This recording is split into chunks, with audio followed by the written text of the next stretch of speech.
નમસ્કાર મિત્રો, આજે છે તારીખ 5 ઓક્ટોબર અને રવિવાર।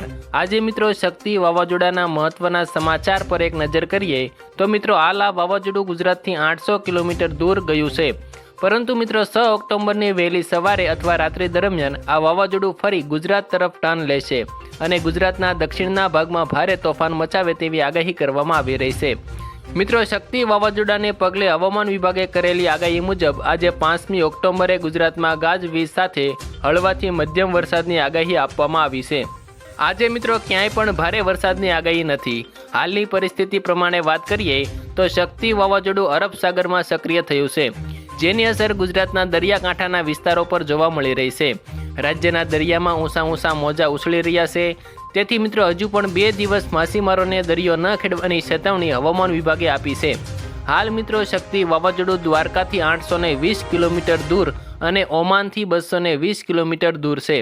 જોકે શક્તિ વાવાઝોડું આવતીકાલે એટલે કે 6ઠી તારીખના રોજ ગુજરાત તરફ વળાંક લેશે તેવી આગાહી અંબાલાલ પટેલે કરી છે। આ ઉપરાંત મિત્રો હવામાન વિભાગની આજની આગાહી પ્રમાણે ગુજરાતમાં આગામી 7 દિવસ વરસાદની આગાહી આપવામાં આવી છે।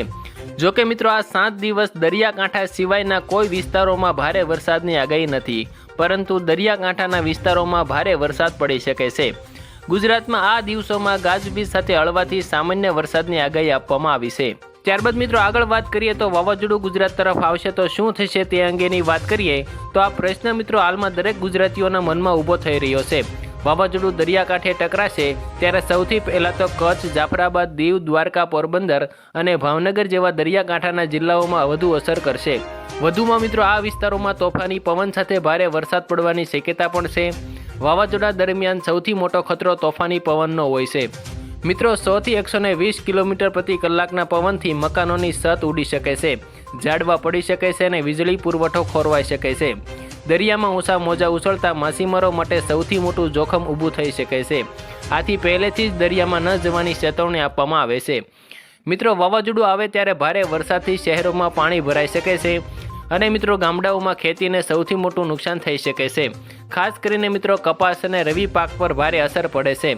ગુજરાત પરથી ચોમાસાએ હજુ સંપૂર્ણપણે વિદાય લીધી નથી અને એવામાં હવે વાવાઝોડાનું સંકટ મંડરાઈ રહ્યું છે। હવામાન નિષ્ણાતોના જણાવ્યા મુજબ આ વાવાઝોડું ઓમાન તરફ આગળ વધી રહ્યું છે, પરંતુ 6 ઓક્ટોબરે તેની દિશા પરિવર્તિત થાય અને ગુજરાત તરફ ફંટાઈ શકે છે। 5 ઓક્ટોબર સુધી શક્તિ વાવાઝોડું ગતિ પકડશે અને 6 ઓક્ટોબરે યુ ટર્ન લેશે તેવી આગાહી છે। જોકે ગુજરાત તરફ વળ્યા બાદ વાવાઝોડું ધીમું પડશે। 7, 8 અને 9 ઓક્ટોબરે રાજ્યના વિવિધ ભાગોમાં વરસાદની સંભાવના વ્યક્ત કરવામાં આવી રહી છે। ખાસ કરીને મિત્રો 8 ઓક્ટોબરે દ્વારકા, જામનગર, પોરબંદર, સુરત, નવસારી અને વલસાડમાં ભારે વરસાદની શક્યતા છે। મિત્રો હવામાન વિભાગે જણાવ્યું છે કે આ વાવાઝોડાની અસર સૌરાષ્ટ્ર અને દક્ષિણ ગુજરાતના વિસ્તારોમાં જોવા મળી શકે છે। પવનની ઝડપ 40 થી 50 કિલોમીટર પ્રતિ કલાક સુધી પહોંચી શકે છે। અમદાવાદમાં છૂટાછવાયા વિસ્તારોમાં હળવા વરસાદની આગાહી છે। મિત્રો 4 થી 7 ઓક્ટોબર દરમિયાન ઉત્તર પશ્ચિમ અને ઉત્તર પૂર્વ અરબી સમુદ્રમાં દરિયાની સ્થિતિ ખૂબ જ ખરાબ રહેશે તેવી સંભાવના છે।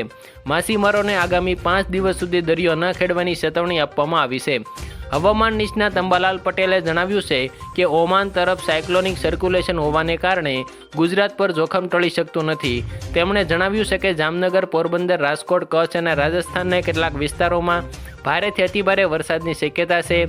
ઉત્તર ભારતમાં 4 થી 8 ઇંચ વરસાદ થઈ શકે છે અને તેના કારણે ઠંડી વધી જશે।